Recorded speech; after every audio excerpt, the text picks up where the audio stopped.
Temos o prazer de receber no palco da Firjan a moderadora do primeiro painel, Karine Fragoso, gerente-geral de Petróleo, Gás, Energias e Naval da Firjan. Bem-vinda.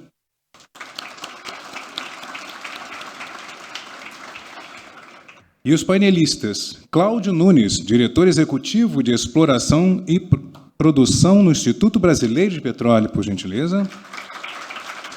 Francisco Bulhões, head de Relações Institucionais na PRIO. E Tabita Loureiro, diretora técnica na PPSA. Tema do primeiro painel, Panorama do Setor de Petróleo e Gás. Karine, por gentileza, quando quiser, a palavra é sua. Bom, obrigada. Ok. Bom dia a todos. Antes de começar o painel, eu gostaria de agradecer, primeiro, a presença de todos vocês, né, dessa evidência, né, de confiança de vocês, de que a gente vai ter um evento maravilhoso hoje, né, agradecer aí ao Eduardo pela parceria, a OAB, né, pela presença aqui na nossa abertura, diretoria jurídica também em apoio ao trabalho aqui, mas fundamentalmente ter vocês aqui, né, para a gente poder ter um evento, né, que de fato faça sentido. É fundamental que a gente tenha essa troca com vocês. A gente espera que ao longo desse dia, né, de hoje e amanhã também, a gente possa ter, né, essa troca, como também subsídios para o nosso trabalho ao longo do ano, né? A gente, no ano passado, a gente teve um evento que foi muito elogiado, né? A gente teve um feedback muito positivo, e isso fez com que a gente tomasse a decisão por expandir o evento esse ano e a gente realizar em 2 dias. Eu gosto, né, de trabalhar com essa área, porque eu digo que a gente está juntando o português com a matemática, né? O tributário é realmente uma ciência bem interessante, né? É complexo, né? Você juntar, às vezes, o português com a matemática, nem sempre o português, né, é traduzido muito bem na matemática, e nem a matemática é traduzida muito bem no português, e essa é a tarefa de vocês, né, que trabalham nessa área, né? Então, essa junção do português com a matemática é algo que me encanta. Eu tomo distância um pouco às vezes, mas é algo que, de fato, não é simples, é complexo. Então, assim, de início, parabéns a todos vocês aí que lutam, ou que trabalham, ou que buscam traduzir, né, o que a gente precisa entregar como Estado, mas principalmente o que a gente precisa entregar como indústria, para que a gente possa seguir construindo aí um Rio de Janeiro e um país melhor para todos nós, como sociedade. Dito isso, agradecer aqui ao Cláudio, à Tabita e ao Chicão por aceitarem o nosso convite para estarem hoje aqui. Eu vou pedir, né, para a gente começar com o Cláudio, que representando aqui, né, o IBP, o Instituto Brasileiro de Petróleo, como diretor, eu peguei, diretor executivo de Exploração e Produção do IBP, pela Associação Brasileira de Exploração e Produção das Empresas Produtoras de Petróleo, né, pela ABEP. Vou pedir, então, para o Cláudio fazer a sua primeira exposição, para que a gente tenha essa visão mais macro, né, da indústria, e depois a gente segue, então, com a Tabita e o Chicão. A Tabita, acho que todos conhecem, né? Ela hoje é diretora da PPSA, até recentemente ela estava como presidente interina, e ela estava me contando que é Paroli, né? Paroli, que veio assumir, então, a presidência da PPSA, que vem do setor elétrico, né? Está começando a conhecer esse mundo, e ela me dizia que a gente tem que tratar ele bem, né? Porque ele parece que é uma pessoa bacana, então a gente tem que apresentar esse mundo aí para ele também. Isso faz parte aí também do nosso dever de casa. E também ao Chicão, que hoje está na PRIO, né, responsável aí por bons desafios, né, desafios perenes para a nossa indústria, os desafios principalmente das questões ambientais, né? Então, são desafios aí também bastante desafiadores, né? Desafios desafiadores é horrível, né? Mas são pautas perenes, né? Pertinentes e persistentes, né, nas nossas temáticas. São pautas que a gente sempre trabalha, inclusive com o IBP, quando eu comecei a trabalhar lá em bolinha, né? A gente falava muito das questões ambientais como uma questão fundamental para essa indústria. Cláudio, por favor, fique à vontade. Muito obrigado, bom dia. Eu trouxe uma apresentação, Karine, já está aí, beleza. Bom, então, só repetindo, né? Cláudio Nunes, diretor executivo de EIP do Instituto Brasileiro de Petróleo. Muito prazer. Bueno, trouxe uma apresentação bem genérica, mas, na verdade, eu vou focar em 2 pontos principais. Esses serão os tópicos que eu vou apresentar, alguns números do setor, a importância da reposição de reservas, é um tema bem específico do EIP, que eu achei legal de trazer aqui para vocês. A questão da transição energética, né? Como é que fica o óleo e gás nesse cenário de emissões, aquecimento global, COP30 no Brasil esse ano, né? Um pouquinho de carga fiscal, obviamente, não podia deixar de mencionar, e os takeaways. Bom, em termos de números do setor, né? Só para dar uma ordem de grandeza, o Brasil é o 8º maior país produtor de petróleo mundial, representa 17% do PIB brasileiro, gera 1,6 milhão de empregos diretos e indiretos, produziu 3,4 milhões de barris de petróleo por dia. Os mais antigos conhecem aquela escalada do Brasil, 200 mil, 500 mil, 1 milhão, festa do 1 milhão de barris, e assim vamos. E já chegamos a 3,4, e tem mais por vir, felizmente.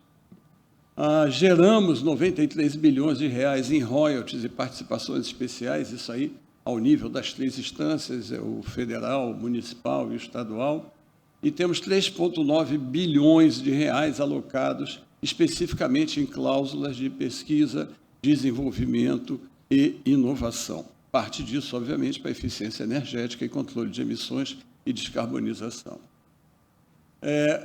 O setor de petróleo é responsável por 45% da energia gerada no país. Um dado também relevante, a boa notícia é que os outros 50% são renováveis. E isso vai nos colocar numa posição competitiva bastante vantajosa, como eu vou mostrar mais à frente. Vamos falar um pouquinho de reposição de reservas, um tema bastante em voga, principalmente por causa do debate de margem equatorial. Essa aqui é uma curva de produção. A gente não tem um apontador aqui, não tem?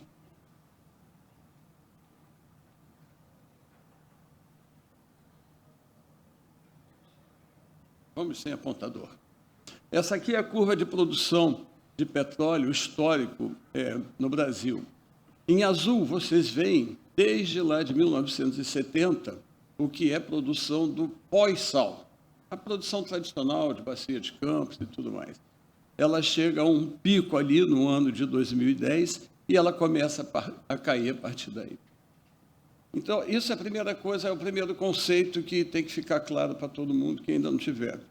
Os reservatórios de petróleo são finitos. A quantidade de líquido que tem lá dentro, líquido de gás, é finita. Você vai tirando e ele acaba. Infelizmente, não tem tecnologia para tirar tudo hoje em dia. Alguns fatores de recuperação ainda ficam na casa de 30, 40, 50, 60, você já está fazendo um golaço. Mas, então, ele é esgotável. A recuperação é esgotável. Isso significa o seguinte, você tem que repor permanentemente. Imagina uma loja de sapato. Vendeu um par, recoloca. Vendeu um par, recoloca. Não precisa nem vender um par, no caso do petróleo, porque a demanda é permanente. Então, trata de recolocar, porque senão a demanda cresce. E a demanda por energia não para de crescer. A população não para de crescer. A tecnologia a eficiência energética cresce, mas o consumo aumenta ainda assim. Né? Você já deve ter ouvido falar do absurdo que é o consumo dos data centers, ainda mais agora com a inteligência artificial. Esses bichinhos consomem uma barbaridade de energia. Então, a expectativa é que o consumo de energia nos Estados Unidos aumente em 50% nos próximos anos, principalmente por causa dos data centers. Então, o aumento de consumo de energia é permanente. E, se você não perfurar, não procurar, não descobrir, vai acabar. E, se acabar, você importa. Acaba aqui, mas não acaba em outros lugares. Bom, felizmente, essa linha verde clara é o nosso querido pré-sal. ali pelos idos de 2008, a gente descobre o pré-sal, bota em produção com uma competência extraordinária, mundialmente reconhecida, da qual nos orgulhamos muito, e conseguimos esse resultado espetacular, que é esse verde claro, aumentando imensamente a nossa produção e cobrindo todo o gap que o pós-sal deixou. Aquele verdinho lá escuro é o nosso onshore, é a nossa produção em terra, que sempre foi ali, aquela pequenininha, vencendo, brava resistência. Guerreiros do onshore que continuam batalhando, produzindo, aumentando a recuperação, os campos maduros que reivindicam os incentivos, não é à toa, é por isso que continuam aí contribuindo e gerando emprego em terra, movimentando a indústria, não é isso?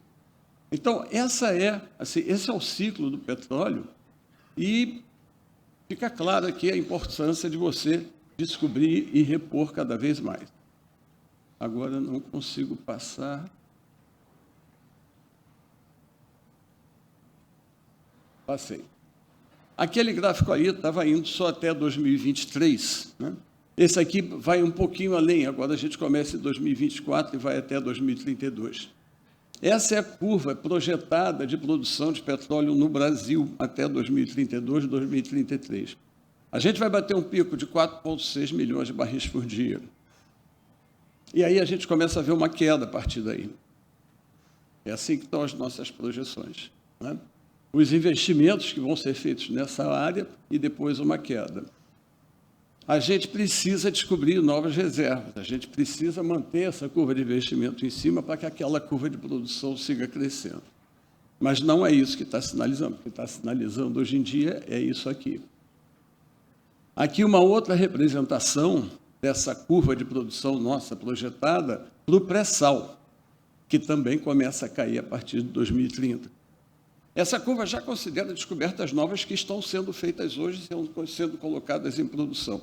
Ou seja, a gente tem uma reserva-produção de 13 anos no país.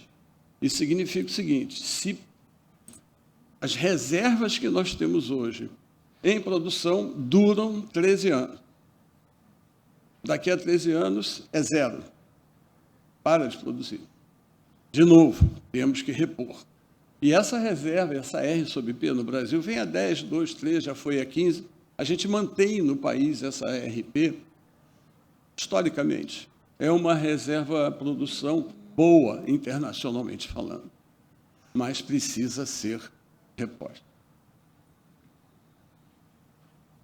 E para repor, aí é que vem. Obviamente já se explorou muita coisa no Brasil. Onde é que a gente vai achar novos petróleos para produzir? Então, você pode achar, primeiro, nos campos já maduros. Você pode pegar um campo como Marlim, por exemplo, e revitalizar. O que significa isso? Dar um banho de tecnologia. Aquilo que está lá está produzindo há 30 anos. Você troca unidades de produção, usa novos métodos de recuperação, faz um investimento significativo para isso, obviamente, mas isso tem retorno. No caso de Marlim, eu estou falando. E a Petrobras está fazendo esse esforço de revitalizar esse campo. Obviamente, esse projeto não vai ter a rentabilidade de um projeto greenfield.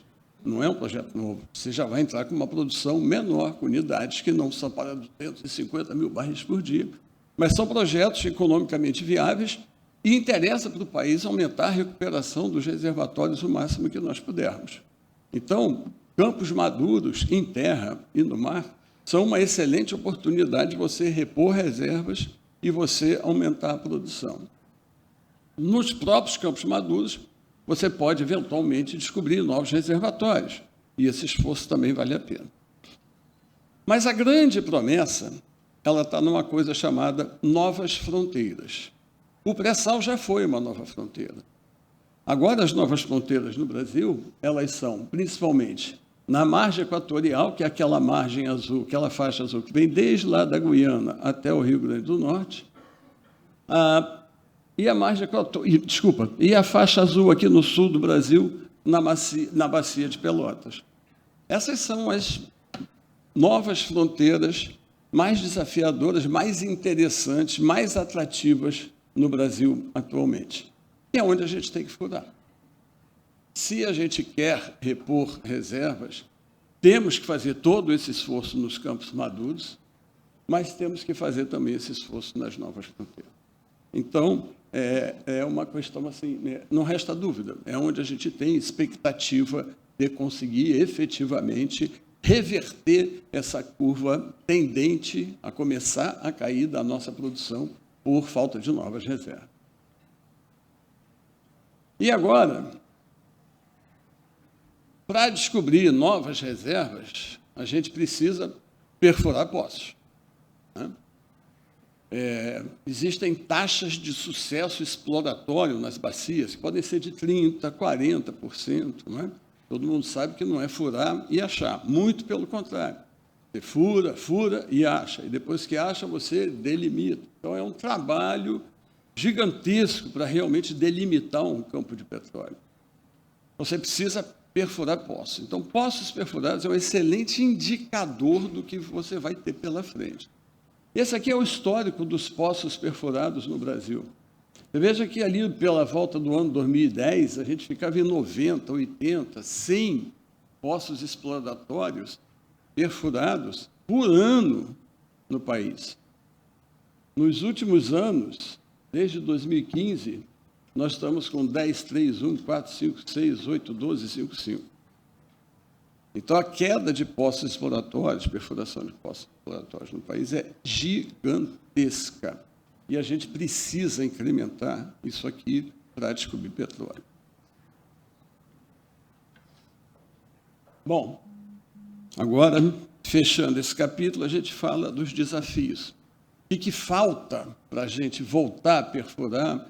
O que falta para a gente voltar a encontrar, repor reservas e ter uma curva de produção crescente novamente, né? Foram colocados aqui pelas colegas que fizeram a abertura a importância da previsibilidade, a importância da segurança jurídica, a importância da estabilidade regulatória. O oposto disso sempre afugenta o investidor, o próprio operador. Então, a estabilidade de regras, como imposto de importação, o que é definição de campo de petróleo, o imposto seletivo, não só ele em si, mas pelo o que ele significa. Não é? A cada tanto é o imposto seletivo, a cada tanto é o imposto de exportação, a cada tanto é... Então, as ideias estão brotando nesse país assim, com uma fertilidade que está sempre indo... essa é a indústria que tem dinheiro, então vamos, não é, buscar um pouquinho mais. Então, essa instabilidade é um inimigo da indústria, com certeza. A insegurança e a demora no processo de licenciamento. A gente coloca o licenciamento em destaque, porque está no jornal todo dia, que a gente está vendo assim, a margem equatorial é apenas um caso de mais destaque, mas o licenciamento ele tem impactado a atividade como um todo, porque não é o único caso a margem equatorial. A capacidade de respostas às demandas da indústria, gargalos administrativos, que, em geral, os órgãos regulatórios têm. A gente precisa de incentivos para a revitalização de campos maduros. A gente precisa de incentivo para recondicionar as instalações velhas e para desenvolver a indústria do descomissionamento do Brasil. Tudo isso é atividade, mas precisa de incentivo. E fomenta a capacitação dos profissionais. Falar um pouquinho de transição energética.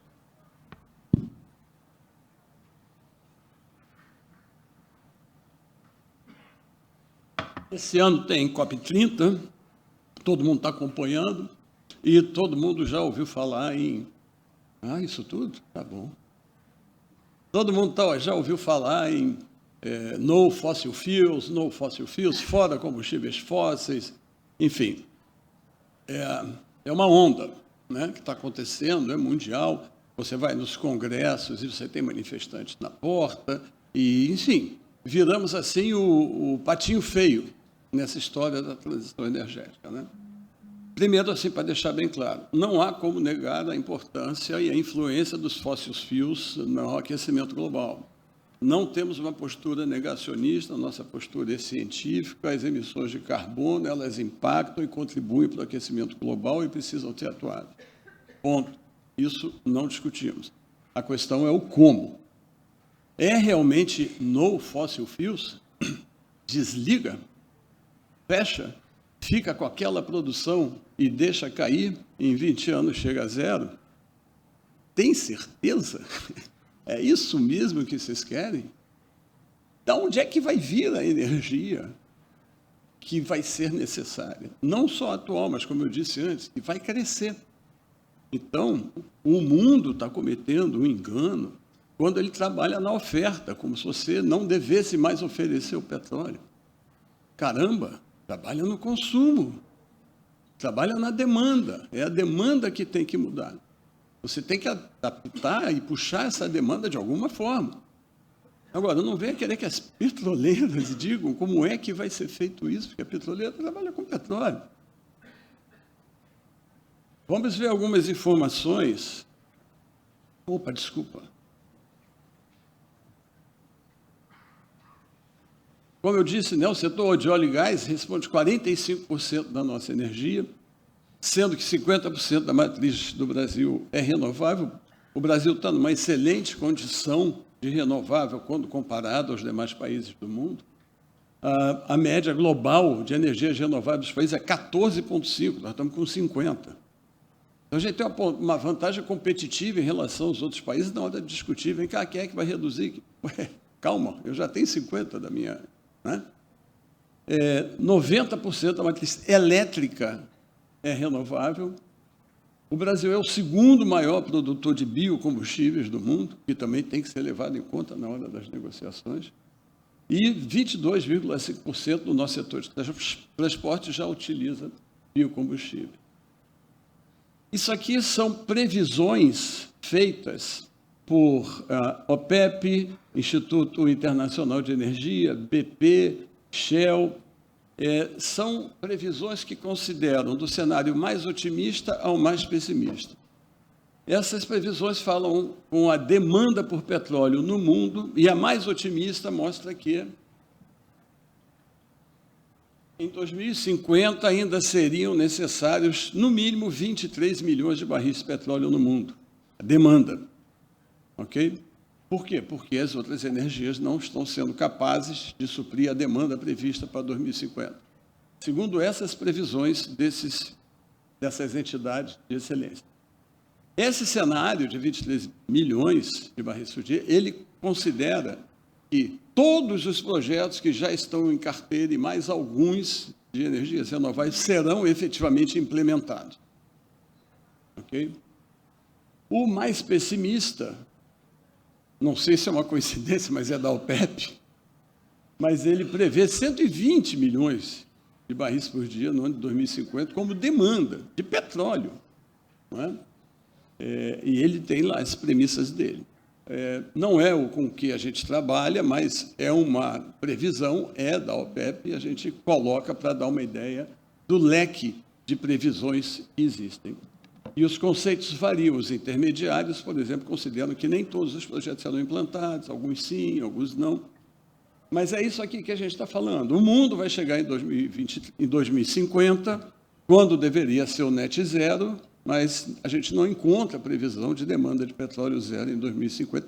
Infelizmente, talvez. Eu sou IBP, mas eu quero um mundo safo e eu vejo que o petróleo vai fazer parte dessa matriz. Então, o grande desafio é como é que o petróleo vai fazer parte dessa matriz. É descarbonizar, é atenuar o impacto. O mundo tem que começar a trabalhar em bases realistas. Né? Aqui uma ideia de comparativa de países. Né? Mais à esquerda, os Estados Unidos, depois a União Europeia, a África subsaariana e, finalmente, o Brasil. A marca em azul é a quantidade de energia consumida por esses países, né? Desculpa, a quantidade de emissões devido à energia desses países. Veja como é o caso dos Estados Unidos, a maior parte das emissões dos Estados Unidos advém de energia. Veja como é o caso do Brasil, aqui no cantinho, o azul é baixinho. A menor parte da... Primeiro você vê a disparidade entre emissões, o tamanho da barra dos Estados Unidos e o tamanho da barra do Brasil. Depois você vê a diferença entre os azuis, quanto à emissão devido à energia, quanto à emissão devido à energia aqui. E no Brasil, o verde vem depois de processos industriais, o cinza, a agricultura, o cinza, o abóbora, o verde e o cinza a resíduos, e o cinza, que é o último, que no caso do Brasil maior, se dá devido à mudança de uso da terra e deflorestação. No Brasil, esses são os maiores emissores. É importante saber disso. Muita gente não sabe e continua dizendo fora fossil fuels no Brasil, sem saber que o uso da terra e a agricultura são os maiores emissores. Nada contra a agricultura, são setores que têm extrema contribuição para o país. Mas a gente tem que saber onde é que... Tem uma coisa chamada Pareto, a gente tem que saber onde é que estão as maiores fontes emissoras e trabalhar lá. Né? Bom, então essa é a discrepância que você tem no mundo entre emissões e dentro do Brasil entre emissores também. É importante ter essa informação e fique no radar. No Brasil, o Brasil tem 1% das emissões mundiais. 1%. Informação importante, quem vai para a COP30, representantes brasileiros sabem disso, obviamente. E é com isso que eles vão na manga. Espera aí, amigo. Fala baixo comigo. Né? Eu sou 1% das emissões mundiais. E aqui vem a tal história do escopo 1, 2, 3. Né? Como é que você divide as emissões? Escopo 1, ali aquela seta azul no meio, é o que, por exemplo, no caso do petróleo, o que a gente emite quando produz o petróleo, refina, transporta, a gente emite aquilo, é o escopo 1. Escopo 2 é o que a gente usa de outros que nos fornecem insumos e que também emitem. Nesses dois escopos, o agente, no caso o petroleiro, pode atuando descarbonizando a si e fazendo negócios com aqueles que descarbonizam também. O escopo 3, aí já é o que o teu produto causa lá na frente. Por mais que você descarbonize o teu produto, são os usuários, que é o transporte, a aviação, etc. E tal. É a demanda, é a famosa, aquilo que a gente se referiu como demanda. Se não trabalhar na demanda, o escopo 3 vai continuar bombando. E, obviamente, o escopo 3 é a maior emissão. Então, nós estamos fazendo o possível dentro da indústria, com todas as tecnologias, para aumentar a eficiência energética, tentando descarbonizar dentro do escopo 1 e 2, que é minoritário comparado com o escopo 3. Energia, em termos de emissões. Ué, passaram os 10? Não, você roubou. Bom, energia responde por 45% das emissões e mudança da terra por 46%. Eu vou voar aqui agora.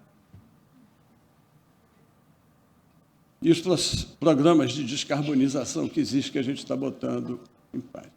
Bom, então, como eu disse, a nossa produção de petróleo ela tem uma intensidade de emissões pequena. O óleo do pré-sal está na faixa de 10 quilos de carbono por barril de óleo equivalente, quando o mundo está na faixa de 20, a média brasileira está em 17. Essa é outra vantagem competitiva. Nosso petróleo tem uma pegada de carbono menor. A carga fiscal no nosso setor, até 70%, dependendo se é partilha, concessão, qual é o regime, quais são as condições, mas até 70% da nossa atividade sofre carga fiscal. Ali estão, não dá para ver direitinho, mas são 10 barrizinhos. 3 estão em cinza, os outros 7 pretinhos foram levados, não ficam com a gente. Né? Isso é para dar uma ideia do quanto o setor já sofre a carga fiscal. E esse iceberg aqui, ele mostra várias camadas, são as ameaças que existem sobre o setor atualmente em termos fiscais. Não é? Vamos aqui desde imposto de exportação, aumento de CSLL, taxa de fiscalização ambiental, preço de referência, tudo isso aqui são áreas que podem impactar a qualquer momento a nossa atividade e onerar mais ainda aqueles 70%. Takeaways. O Brasil precisa destravar processos regulatórios. A gente tem necessidade de maior segurança jurídica para atrair mais investimentos e deslanchar as operadoras. O setor já é alvo de uma elevada carga fiscal e tem muitas ameaças pairando no ar. Novas reservas de óleo e gás no país existem, diz a estatística, provavelmente existe, tem que furar o poço para saber se existem realmente, e são fundamentais para que a gente mantenha a nossa segurança energética. O Brasil está numa posição privilegiada para negociar cotas de redução de emissões, por tudo que falei aqui das renováveis e do perfil da menor pegada de petróleo que o nosso petróleo tem. E a gente não pode cair na polarização de fóssil versus renovável. É fóssil mais renovável. É assim que a gente vai garantir uma segurança energética que seja uma transição energética que seja segura para a nossa população e justa um todo. Desculpa passar do tempo. Obrigado a todos pela atenção. Tchau.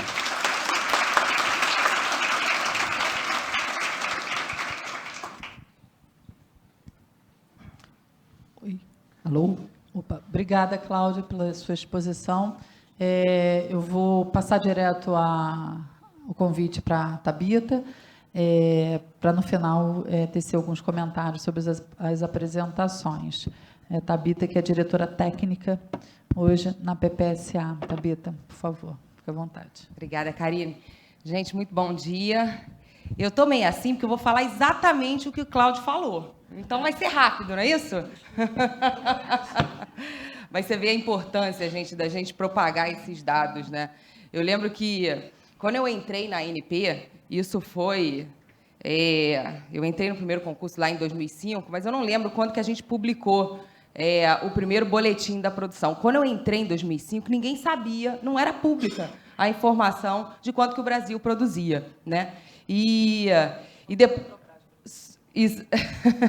Mas, assim, a ANP não publicava, né? E daí a gente passou a publicar os dados, né? A mostrar os dados, e isso foi se propagando, e você vê o quão importante é o IBP retratar a importância, né, do setor de óleo e gás para a sociedade brasileira, e a ANP fazer também esse papel. Então, vamos lá, colocando aqui, basicamente, o que o Cláudio já falou, nós somos o 8º maior produtor de petróleo do mundo. Aqui, o Brasil, na verdade, o último boletim lá de fevereiro, produziu 3,48, estamos quase tangenciando 3,5 milhões de barris por dia, tá? E a gente vem se consolidando como como um dos grandes exportadores de petróleo também. Tá? Em 2024, por exemplo, a gente exportou 1,75 milhões de barris por dia, 52% da produção total, né? E em janeiro de 2025, por exemplo, nós exportamos 2,4, né? 44% do nosso petróleo foi para a China. Tá? E, como ele falou, lá em 2024, a gente conseguiu arrecadar cerca de 94 bilhões de reais em participações governamentais. Isso é o que o setor de exploração e produção entregou, mas a própria Petrobras publicou que o número dela, que abrange muito além do que participações governamentais, como também tributos, né, chegou a 270 bilhões de reais. Então, esses são os resultados do setor de óleo e gás para a sociedade brasileira. A Petrobras, hoje, que responde por 64% da produção do Brasil. E os investimentos em pesquisa, desenvolvimento e inovação, vocês sabem que tem uma cláusula dos contratos, tanto de partilha, cessão onerosa, quanto de concessão, que obrigam, né, que 0,5% a 1% da receita bruta seja aplicada, né, em PDI aqui no Brasil, respondeu por 4,2 bilhões de reais. Né? A produção do Brasil vai continuar crescendo. Você vai ver aí que a gente levou aí mais de 10 anos, né, para dar o salto entre 2 milhões para 3 milhões, mas a gente vai levar aí 5 anos para chegar aí, né, nos 4 milhões de barris por dia. Né? O Cláudio apresentou também as estimativas dele. Essas aqui são as estimativas lançadas pelos operadores nos programas anuais de produção de 2025. Então, o que a gente vai perceber é que, na verdade, o Brasil vai dar um flat. Né? Você vai ver que ele vai chegar lá em 27, 28, 29, ele vai ficar ali, né, num flat, e aí a gente vai atingir um pico aí de 4,6 milhões de barris por dia. 79% da produção vem do pré-sal, como o Cláudio também já mostrou, e 95% do offshore, 85% no estado do Rio de Janeiro. A gente vai continuar investindo, né? Quando a gente fala sobre perspectivas de 2025, Para 2029, nós vamos investir ainda em EIP cerca de 123 bilhões de reais, né? 97% dos investimentos serão offshore, mais de 60% em UEP e subsea, né? E você vai ver também que agora a gente começa a ter oportunidades de descomissionamento, tá, gente? Bastante coisa, inclusive da Bacia de Campos, tem a ver com abandono e descomissionamento, né? Quando a gente fala de plataformas, né, que vão ainda entrar em produção, né, até 2030, a gente vai ver que mais de 10 novas plataformas vão entrar em produção. E a gente tem aí plataformas também não operadas pela Petrobras, como o FPSO Bacalhau, né, operado pela Equinor, né, o próprio BMC-33, que são os projetos ali de Raia, né, pela Equinor, e Gato do Mato, aí, que anunciou o FID também pela Shell, né? Estamos incluindo aí uma diversidade na operação no Brasil, que é muito importante e muito relevante. E aí, quando a gente vai chegando mais para o final, a gente vai ver a Petrobras anunciando, então, os estudos de revitalização, né? Porque se antes a gente estava, né, desenvolvendo o pré-sal, fazendo um ramp-up do pré-sal, né? Agora isso começa já a dar assim uma desacelerada e a gente volta para o pós-sal, né? E começa a estudar oportunidades também no pós-sal. Por isso que a Petrobras vem estudando Albacora, Barracuda Caratinga, né? Marlim Sul, Marlim Leste. Você tem o próprio desenvolvimento de Sergipe Alagoas, né? Aquele desenvolvimento lá de Greenfield também no Nordeste, que vai, não vai, né? E você ainda tem também algumas novas plataformas, como o Mero 5, Búzios 12, né, ainda sendo estudadas, a própria revitalização de Tupi, tudo isso também no pré-sal. Tá? Quando a gente olha para trás, a gente vê que no último quinquênio, 15 plataformas foram contratadas. Né? E quando a gente olha para frente, né, e contando mais basicamente ali o que a gente ainda tem de projeto, a gente vai ver aí que pelo menos 10 a gente ainda tem no próximo quinquênio. Agora, são muito mais desafiadoras, né, do que a gente vivenciou no passado. No passado, quando a gente fazia um FID de uma nova plataforma, a plataforma produzia 600, 700, 800, 900 milhões de barris. Né? Hoje, quando a gente vai fazer um FID, o último FID que eu fiz um FID de um volume in situ, né? Não vou falar de reserva, mas de um volume in situ que era 3% do volume in situ de Búzios. Um projeto standalone. Então, a gente começa, gente, agora a falar de FID de coisas de 300, 400 milhões de barris, né?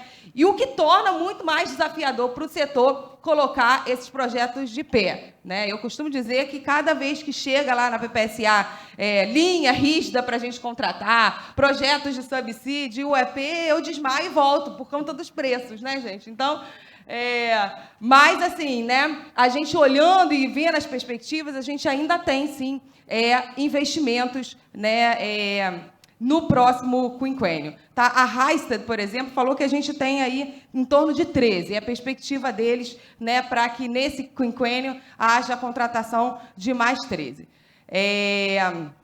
Quando a gente fala de Bacia de Campos, gente, a gente vai ver aí que a Bacia de Campos segue declinando. A Bacia de Campos hoje responde por 20% da produção do Brasil. Tá? Ela segue declinando. A gente, em 2015, chegou a produzir 1,63 milhão de barris por dia. Hoje a gente está, em 2024, aí, 681 mil barris por dia.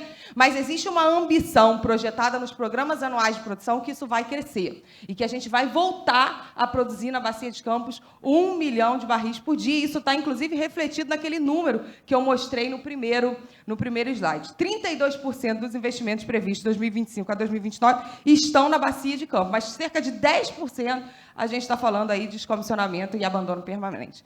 Tá? Quando a gente fala de subsea, a mesma coisa, a gente volta ali, né, e a gente vê aí que mundialmente 46% aí, né, dos projetos de surf aí de 2024 a 2028, as oportunidades estão no Brasil. Mais uma vez ali eu lancei mão aqui das oportunidades projetadas no relatório da subsea, da Technip FMC, né, mostrando ali as oportunidades, ficou deslocado, mas a gente também tem um mercado de subsea em expansão ainda em 2025 a 2029. A demanda por poço se mantém. No último quinquênio, a gente perfurou cerca de 318 poços, tá, no total, e a gente vai mantendo aí cerca de 290 previstos ainda perfuração de poços, muita coisa de arrasamento também prevista de 2025 a 2029, né? Por quê, gente? Porque a gente está fazendo ramp-up, né? A gente ainda está crescendo. Então, se a gente cresce, a gente precisa ainda perfurar novos poços, e a gente também está falando de revitalização. Então, a gente precisa perfurar muito poço de infill drilling ali para a gente poder aumentar o fator de recuperação dos campos, tá? Então, o que eu queria basicamente falar é que o quinquênio, quando a gente fala de perspectivas do setor de óleo e gás, né, para frente, de 2025 a 2029, né, embora ele vai ser muito mais desafiador, porque tirar esses projetos hoje do papel serão muito mais desafiadores do que no quinquênio passado, né, porque a gente já está falando aí, né, de coisas de revitalização de pós-sal, de projetos standalones muito menores do que a gente falava antigamente. Você ainda tem, né, investimentos significativos, oportunidades, produção crescente, né? A gente vai viver aí o próximo quinquênio bem, né? Embora vamos ter que trabalhar mais, né, para tirar esses projetos do papel. Mas e aí? E o que vem depois? E é por isso que ele falou da reposição de reservas, e isso é muito importante. Ele mostrou a perfuração de poços exploratórios, ele mostrou o índice dele ali de poço pioneiro, né? Mas se você pegar todos os poços exploratórios, poço 1, 3, né, 6, a gente vai ver aí que a gente já chegou a perfurar 150, né, e em 2024 a gente perfurou 10, né? 5 poços pioneiros pela estatística do Cláudio. Quer dizer, nós vamos morrer, a exploração vai morrer desse jeito, né? Então, já morreu em terra, porque em terra antigamente tinha uma quantidade expressiva, agora ali, ó, a gente perfurou parece que 7 em 2024, 3 em terra, né? Então, e em mar, a gente está indo devagar. A gente tem 9 anos aí que a gente perfura 8 poços ou menos exploratórios em mar. Então, é muito importante, gente, que a gente continue explorando. É extremamente relevante para o Brasil que a gente continue explorando. E por que é? Porque senão a produção vai declinar. E a gente sabe que quando a gente fala de continuidade de produção e fala de produção, reposição de reserva, você pode repor reserva através de 2 maneiras, né? Ou você continua achando reservas, né, e provando reservas dentro do seu próprio campo, daquilo que você já descobriu, aumentando o fator de recuperação, investindo e aumentando o fator de recuperação, e a gente sabe que a gente tem muita oportunidade no Brasil ainda para aumento de fator de recuperação, nos próprios campos do pré-sal, porque o pré-sal a gente ainda está falando de, né, ramp-up da produção. Quando começar o declínio, a gente vai começar a falar, né, de revitalização, como a gente está falando aí de Tupi também, né?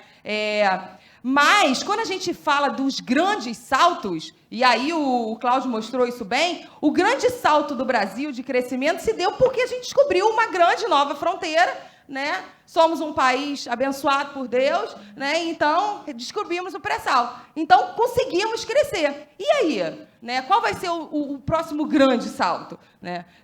Por isso que a gente precisa abrir novas fronteiras, porque a gente sabe, né, que as grandes oportunidades que tinham dentro do polígono pré-sal e no pré-sal, elas já estão contratadas, né? E a gente precisa descobrir novos horizontes, novas fronteiras exploratórias, né? Nós precisamos, como Brasil, correr atrás disso.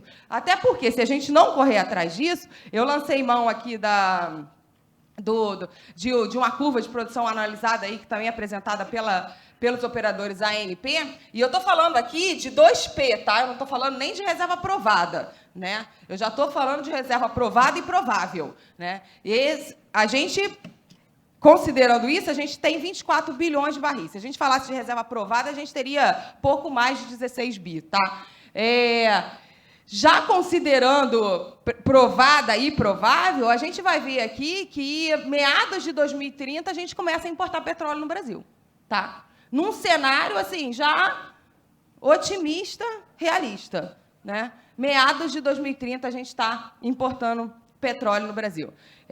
se a gente não conseguir, né, abrir novas fronteiras. Então, essa é a importância da gente repor reservas. E a gente precisa também ter consciência, que o Cláudio já falou, todas as estatísticas aí de como o Brasil se posiciona bem na transição energética, né? O Cláudio citou todos os números, eu não vou falar de novo, mas a gente sabe que o desafio da transição energética no mundo, ele é um desafio enorme, é um desafio gigantesco. O mundo ainda roda 80% à base de combustíveis fósseis, né? E a gente continua demandando energia, né? A gente tem um crescimento populacional, né? O mundo de 2024 para 2023, ele cresceu 2,3% a mais em demanda de energia. E aí, se a gente vê esses 2,2% a mais de demanda de energia, se você olhar a última década, de 2013 a 2023, o mundo ele demandava, e essa expansão era de 1,3%. Então, a gente começa a dar um salto, e dá um salto em função da eletrificação, demanda por eletrificação, climatização, né? Você vê aí a questão dos data centers e a expansão dos data centers em inteligência artificial, né? E o mundo cada vez mais vai demandando. E essa expansão, 54%, ela foi atendida por combustíveis fósseis. Então, assim, o mundo vai continuar crescendo, né? A gente vai continuar demandando energia, né? Fazer a substituição da matriz toda, né? Mas atender todo esse crescimento e essa expansão de energia, não me parece que isso tudo vai estar resolvido lá em 2030. Né? E é por isso que o Brasil precisa continuar, né? Então, repondo as suas reservas, avançando, até porque a gente tem um dos petróleos mais descarbonizados do mundo, que é o petróleo aí, que ele já falou, a intensidade de carbono do nosso petróleo, a média dos contratos de partilha é de 10,8, né, 10,8 quilos de CO2 por barril de óleo equivalente. A média mundial, ele citou 20, né, mas mesmo que fosse 17, 18, né, a gente está muito bem, e os nossos novos projetos ainda alcançam índices menores do que esse. Tá? Então, é muito importante que o Brasil continue avançando em exploração, que a gente continue ofertando as áreas, né? Você vai ver aí a OPC esse ano sendo lançada em junho. Espero, né, ansiosamente que a OPP também seja lançada até o final do ano, que a gente tenha também a oferta permanente de partilha, né? A gente já tem 14 áreas em estoque aí dentro do polígono do pré-sal ainda para serem lançadas, e o CNPE já aprovou mais algumas. Ontem eu estava no Ministério, eles falaram que tem 28 áreas. Então, a gente segue, né, acreditando no nosso potencial e desenvolvendo o nosso potencial e abrindo esse mercado para os investimentos. Eu vou só concluir falando dos contratos de partilha, né, gente? Porque eu sou PPSA, então PPSA precisa falar dos contratos de partilha. Então, os contratos de partilha, vocês vão relembrar lá, né, que até então era concessão, 2007 a gente achou o pré-sal, 2010 teve publicada a lei da partilha, 2013 a gente começa a fazer a licitação, né, das áreas de partilha. 10 minutos, obrigada. Vai dar tempo. E aí, até hoje, então, a gente já fez 10 licitações de contrato de partilha, já vendemos cerca de... nós assinamos 24 contratos, desses 24 contratos, 8 estão em produção, né? Vamos chegar a 9 aí, entrando o bacalhau. Eles já produzem 1,1 milhão de barris por dia, ou seja, 33% da produção nacional vem dos contratos de partilha e 45% das reservas totais. Quando a gente olha essa expectativa, né, o contrato de partilha vai continuar crescendo, essa produção. A gente vai chegar a mais do que 2 milhões de barris por dia. Lá em 2030, nós vamos ficar entre 40% e 50% da produção total do Brasil. Hoje é 33%, mas nós vamos subir. E a produção da União vai quintuplicar. Vocês sabem que no contrato de partilha é assim, né? É 100% da receita e você tira 15% de royalties, né? E desses 15% de royalties vai sobrar 85%. E desses 85% você tira o custo, fica o óleo lucro e você partilha com a União esse óleo lucro na proporção daquele percentual que você deu lá no leilão da ANP para o contrato de partilha, né? Hoje, a gente está produzindo 133 mil barris por dia, que é um número, assim, né, já gigante para a gente, né? Eu, quando eu entrei na PPSA, era 40 mil. Né? Então, a gente já está nos 133 mil. Vou fazer agora um leilão em 26 de junho e vamos vender 75 milhões de barris. né? Estamos ofertando 75 milhões de barris, que já é algo que já está chamando a atenção dos traders do mundo todo. Todo mundo quer participar, porque tem óleo aí, né, para ser vendido aqui no Brasil. E a gente vai crescer. Mas por que a gente vai crescer, gente? Porque hoje você pode recuperar até 80% dos custos. Então, você imagina, pega 100%, tira 15% de royalties, vai dar 85%. Eu posso recuperar, na maioria dos contratos, até 80% de custo. Então, o que está sobrando de óleo lucro é 5%. E eu ainda estou partilhando na proporção que eu dei lá no leilão, 20%, 30%, 10%. Então, eu estou partilhando aqueles 5%. No momento que você recupera esses custos todos e paga todos esses investimentos, a União começa a abocanhar mais. Então, é por isso que a União, nos próximos anos, ela vai chegar a mais do que 500 mil barris por dia de produção, né? Você vai ver que lá em 2030 a gente vai chegar a mais do que 500 mil. E o gás é a mesma coisa. O gás a gente bateu agora em janeiro 436 mil metros cúbicos por dia, mas a gente acha que na média vai ficar em torno de 300 e vamos bater mais de 3 milhões de metros cúbicos por dia. A produção de óleo posiciona aí a PPSA como a quarta maior produtora de petróleo já, né, do Brasil. Você vai ver aí que a gente tem a Petrobras, a Shell, a Total, e já vem a PPSA. Se em 2027 a gente abrir a boca aí de Búzios, estourar o gatilho de Búzios, a gente já vai estar em como basicamente a segunda maior produtora de petróleo, né, do Brasil. Esses são os resultados dos contratos de partilha para a sociedade brasileira. Se a gente pegar os 9 contratos comerciais, eles vão gerar para a sociedade brasileira mais de 2 trilhões de reais, né? Então, ao longo da vida útil. Então, né, petróleo e gás continua, né, resultando, né, em geração de emprego, renda, royalties, participação governamental, óleo para o Fundo Social para a sociedade brasileira. Era isso, Karina. Obrigada.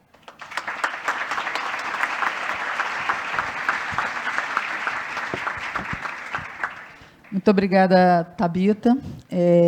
Eu vou passar agora, então, para o Chicão, né, que vai dizer, basicamente, sim, né, precisamos fazer tudo isso, mas antes temos que tratar de algumas questões, né, bem fundamentais aí para a gente poder ter não só o processo inicial, né, lá dentro da exploração e produção, mas também, como já foi citado tanto pelo Cláudio como pela Thabita, né, quando a gente está olhando, né, principalmente para a Prio, né, que é uma empresa, né, independente, focada em recuperação de óleo em campos maduros, o que a gente precisa fazer de novo e de novo, né? E aí a gente precisa estar olhando para o time, né, ou o tempo, né, percorrido, e o que a gente precisa de novo voltar e olhar e atender aí aos requisitos para a gente continuar produzindo e operando. Então, por favor, Chicão. Obrigado. Bom, primeiro, bom dia, pessoal. Acho que é um prazer estar aqui de volta.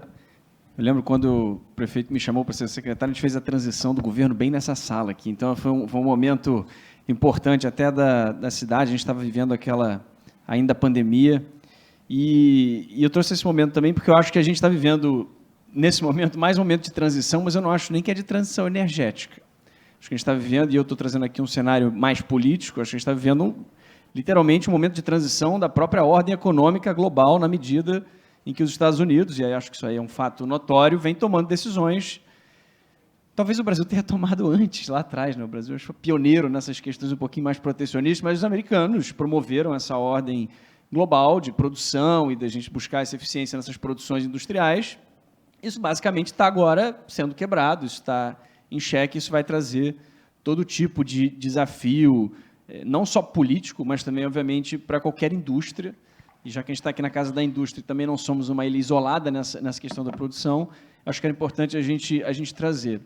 E aí, fazendo um panorama rápido, e também dizendo que eu não sou especialista em tributário, nosso especialista da Prio é a Diane, que está aqui, vai falar com vocês, que lidera o nosso time de tributário.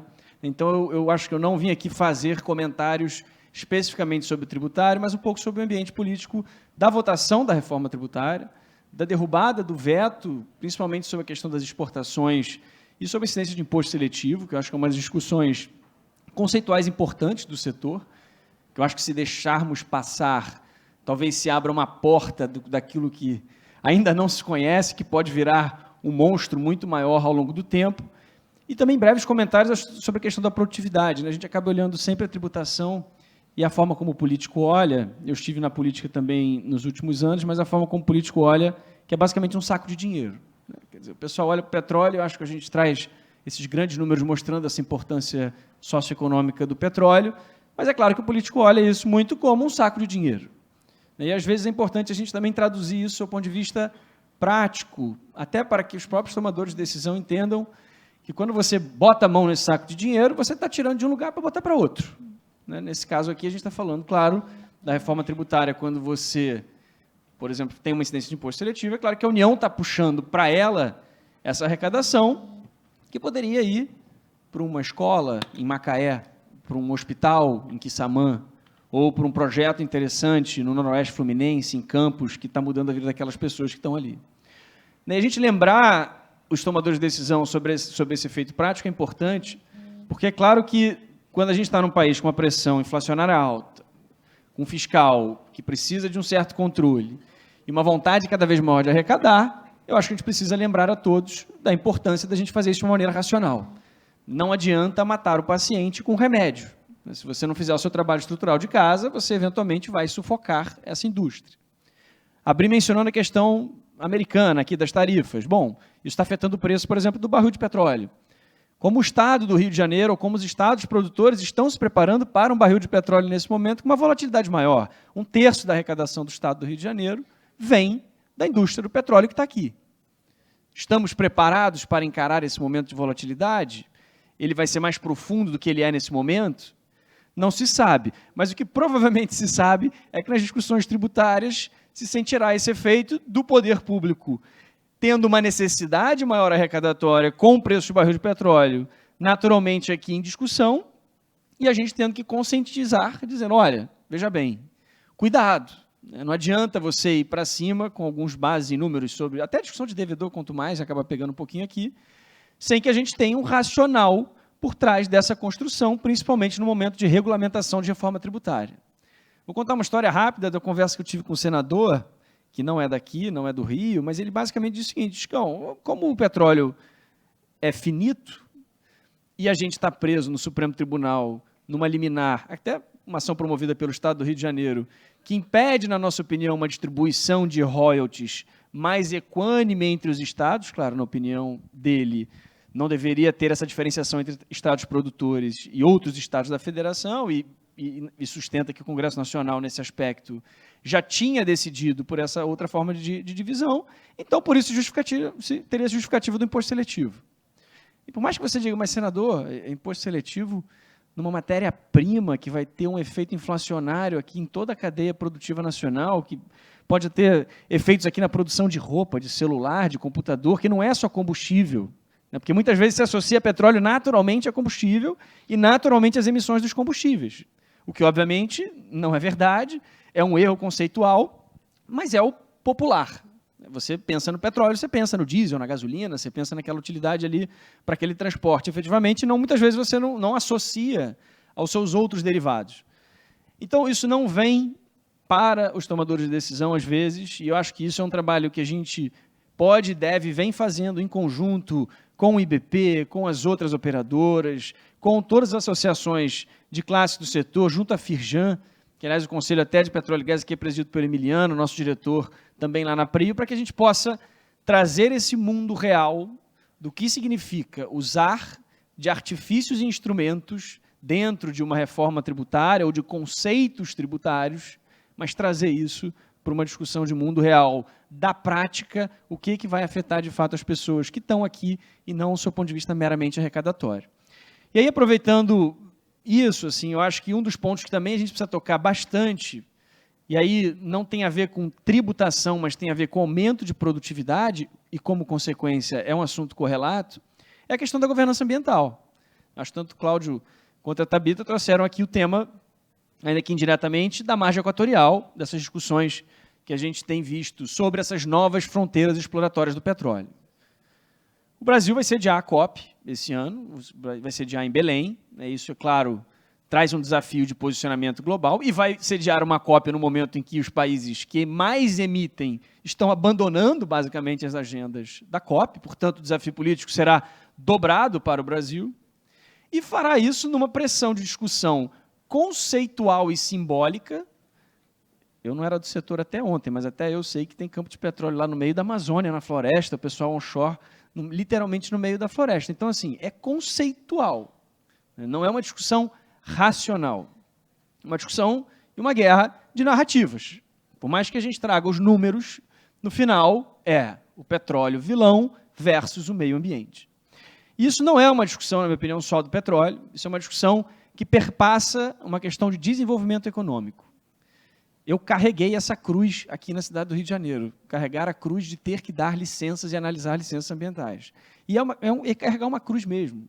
Até porque, se o servidor público que assina a licença cometer um erro no seu trabalho, pode ser um erro honesto, um erro que não foi por negligência, um erro que não foi por vontade de errar, um erro que não foi por vontade de prejudicar, ele responderá criminalmente para o resto da vida, e o Supremo Tribunal acabou de dizer que é imprescritível, portanto, é literalmente para o resto da vida dele. E aí nós estamos colocando um peso também, saindo, ou seja, já estamos num contexto difícil, e estamos colocando um peso de tomada de decisão, muitas vezes, em pessoas que querem ter a absoluta certeza, o que é algo impossível na vida humana, a absoluta certeza de que se pode dar uma anuência, ou uma licença, ou uma permissão para que aquela atividade econômica ocorra. E isso, obviamente, é virtualmente impossível. Ao passo em que você tem, do outro lado, dado a comoção, dado a política, dado que é pouco racional essa discussão, a gente tem um celeiro fértil, aproveito aqui a fala da presidente da OAB do Rio, Ana Tereza, que fez aqui a abertura, e aproveitando que a gente tem muito advogado aqui, mas, de certa maneira, a gente toca tendo uma questão de justiça.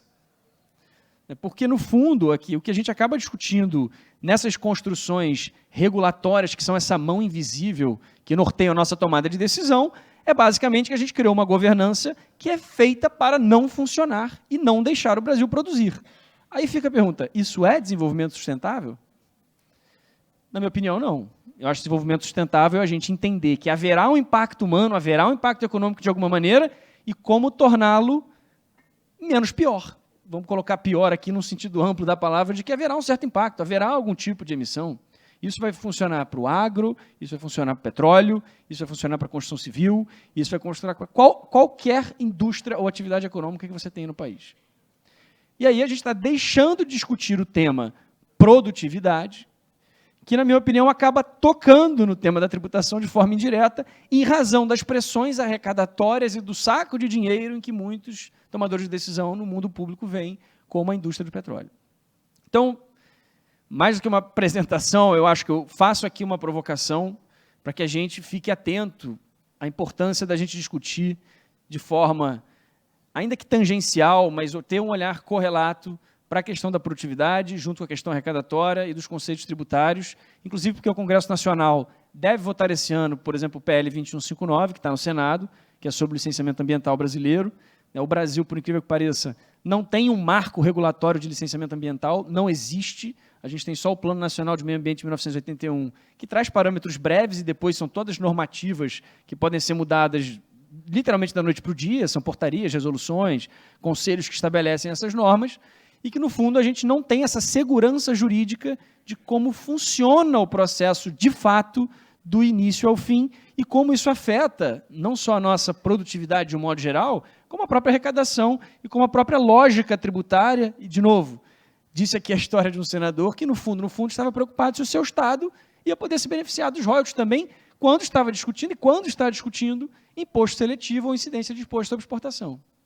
Então, minha provocação é vocês que são agentes do setor, vocês que são agentes bem formados, que conseguem traduzir isso melhor do que aqueles que não têm esse conhecimento profundo, essa vivência do dia a dia, e que a gente possa realmente levar para todos os fóruns que a gente puder. A partir desse momento, eu acho que, de novo, a Firjan acho que já faz esse movimento, outras federações têm feito também, mas a gente ter esse olhar também de produtividade no país, também de, arrecadação, mas arrecadação com causa, e aí, para o setor de óleo e gás em específico, a gente fazer o nosso grande esforço, que não é fácil mesmo, eu acho que não é elementar, mas da gente vencer essas narrativas que hoje têm sido realmente desafiadoras quando a gente quer colocar um assunto mais técnico, um pouco mais racional na mesa e, claro, a gente começar a trabalhar para deixar de ser o vilão, né? Porque efetivamente não é o vilão. Aliás, a palavra transição, ela também, para mim, ela traz uma conotação que talvez a palavra adição fosse mais... nos ajudaria um pouquinho mais nessas discussões. Até porque a gente precisa, e eu acho que foi mencionado muito aqui, e a gente vai precisar necessariamente aumentar o nosso consumo energético. Isso é inevitável na humanidade. Isso já está acontecendo. Tem empresas aí, Big Techs, que estão cogitando comprar usina nuclear. Quer dizer, as pessoas vão correr atrás disso porque a humanidade quer buscar e vai continuar buscando novas tecnologias que vão consumir imensamente energia na ponta. E isso necessariamente vai precisar que toda a infraestrutura desses países, inclusive o nosso, acompanhe esse aumento da demanda natural, que tem muito a ver, inclusive, com a própria riqueza da população. Então, acho que a gente pode e deve endereçar dessa maneira. A gente tem feito isso, acho que a Prio tem feito isso com muita tranquilidade, porque a gente aqui não está colocando essa dicotomia entre aquilo que é bom e mal. Mas a gente está tentando trazer para o debate aquilo que a gente pode entender como um desenvolvimento sustentável de verdade, e que a gente coloque essas palavras na mesa da forma como elas são, e com isso a gente sensibilize aqueles que hoje estão tomando e foram legitimamente eleitos para tomar essas decisões por nós, para que a gente possa sensibilizar nesse momento de discussão e nessas rodas de discussão tudo aquilo que vocês têm trazido como especialistas da área, como especialistas do tema, para que a gente possa sensibilizar e a melhor decisão possível seja tomada na ponta, num ambiente, obviamente, diverso, que é o Congresso Nacional ou outros ambientes que têm, obviamente, visões distintas e faz parte aí desse nosso processo democrático, na verdade. Quando todo mundo sai um pouquinho triste, é que provavelmente a coisa foi mais ou menos bem construída, né, nesse lugar. Então, a gente pelo menos buscar um lugar em que a gente consiga avaliar como seguir e, ao mesmo tempo, não abrir mão dessa importante riqueza que é o petróleo para a gente, de novo, não só do ponto de vista econômico, mas também do ponto de vista social. Obrigado.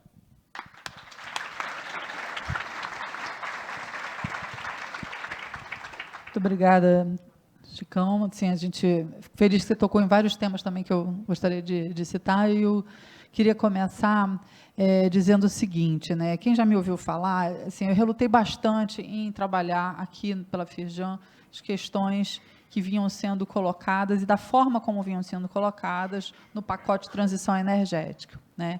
E o nosso acordo foi, toda vez que a gente falasse de transição energética, a gente precisava falar de eficiência energética e falar de integração energética como um somatório e não integração geográfica, mas sim como um somatório de fontes, né? E hoje a gente vê aí talvez uma lucidez tomando conta, né, do mundo, para que as pessoas entendam que a gente vai continuar precisando de óleo, a gente vai continuar precisando de qualquer energia que seja viável, né, economicamente, que obviamente não traga, né, riscos ambientais superiores aos patamares que nós estabelecermos para nós mesmos, mas nós vamos precisar cada vez mais de energia, porque a gente vai precisar cada vez mais de água, de alimento e de dados, né, e de educação e de saúde, tudo isso consome energia, né? Então, nós somos seres vivos, precisamos das nossas energias e precisamos estar no mundo que é conectado e que demanda energia. Então, a gente não tem que abrir mão de energia, a gente tem que somar energia. E toda vez que fala net zero, né, eu me lembro de uma história, né, que aconteceu comigo, que eu estava lá batalhando pelo meu posicionamento, e alguém se virou para mim e disse, não, Carinha, porque aqui a gente tem que trabalhar com risco zero. Risco zero, a gente só trabalha ali no São João Batista. Você leva qualquer economia, empresa, país à falência, à morte. Então, você trabalhar no ambiente de licenciamento ambiental com risco zero é levar o país à morte. Nós estamos trabalhando para entregar agora no dia 10 de junho a 10ª edição do nosso anuário de petróleo. O que a gente vê nesses 10 anos que se passaram?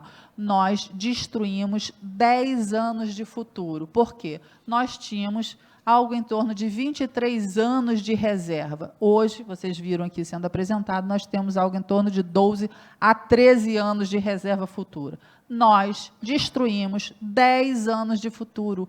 Isso é de um preço que a gente não tem ideia, Porque a gente fica, e desculpa, eu vou discordar de você, nós não somos protecionistas antes de ninguém. Pelo contrário, a gente está sempre atrasado. Eles são sempre antes de nós. A gente fica brincando de proteger o que é nosso e a gente não protege de verdade. Então, vou agora passar para um outro ponto. De tudo que o Cláudio e a Thabita trouxe para a gente, e aí eu sempre gosto de conversar um pouco antes dos eventos com algumas pessoas inteligentes, conversei com o Diego hoje de manhã, e aí chamou a atenção do seguinte, ó, de tudo isso que a gente vem construindo nessa indústria, a gente hoje entregou, né, ou está operando, uma plataforma FPSO de 225 mil barris por dia. Sabe o quanto que demanda de tecnologia, de esforço de indústria, seja daqui ou seja do mundo, para se colocar, para operar uma plataforma dessa? É igualmente o esforço tributário que se precisa nesse país. A gente precisa olhar para as nossas questões tributárias e entender que isso faz parte do que o Chicão trouxe para a gente, que é o desenvolvimento econômico do nosso país. Não é deles, é nosso país. E cabe a nós cuidarmos do que é nosso, com zelo, com preocupação. E mais, que eu acho importante, que a gente vive, a gente acha, né, que a gente vive num mundo cada vez mais integrado, e é de fato. Né? A gente depende cada vez mais dos outros. Né? O Chicão trouxe aqui para a gente o que a gente está olhando e assistindo, que são as questões colocadas pela nova presidência dos Estados Unidos, né? Como isso está afetando o mundo. Mas isso não é de agora, isso já é de algum tempo. Né? A gente vem acompanhando essa história. Isso vai impactar a gente, isso já está impactando a gente. Né? A gente tem notícias recentes, né, da queda do preço das ações das operadoras em bolsa, uma ameaça, como o Chicão trouxe, do preço do petróleo Brent reduzir. Ameaça por quê? Porque nós somos, no Rio de Janeiro, extremamente dependentes de óleo e gás. Qualquer mudança para cima ou para baixo vai afetar o nosso dia a dia, afeta o nosso dia a dia, porque nós somos pessoas que fazemos parte dessa indústria. Então, afeta o nosso dia a dia, afeta a nossa relação dentro de casa, afeta a nossa relação profissional, afeta o nosso dia. Então, a gente precisa olhar para a indústria também, e aí, Cláudio, mais uma vez, nós também, essa indústria, operadora e produtora de energia, é também responsável por quem demanda. E aí a gente, graças a Deus, né, encontramos um óleo que é muito mais limpo e aí, portanto, muito melhor precificado no mercado. Ele tem mais valor, porque ele é um óleo melhor, né, em comparação à média. A nossa indústria, e aí eu vou repetir mais uma vez isso aqui, que utiliza uma energia, uma matriz energética mais limpa que a média mundial, também produz um produto mais limpo que a média mundial. E a nossa indústria não é precificada por isso. A gente precisa trabalhar para precificar corretamente a nossa indústria. Porque, enquanto os outros se protegem, nós deixamos passar o que é nosso. Então, a gente também precisa se proteger. Eu desejo a todos vocês um excelente evento, final de dia, que a gente consiga cumprir os horários, que eu acho bastante difícil, porque as discussões são muito interessantes. Agradeço muitíssimo, Cláudio, pela presença, pelo material que você trouxe, a apresentação, Thabita também, tudo que você traz como PPSA, ao Chicão também, e parabéns a todos vocês, né, pelo trabalho que vocês desenvolvem, e a gente aqui da Firjan espera poder continuar com vocês, alongando e alargando essa estrada do óleo e do gás aqui no Rio de Janeiro e no Brasil. Obrigada a todos.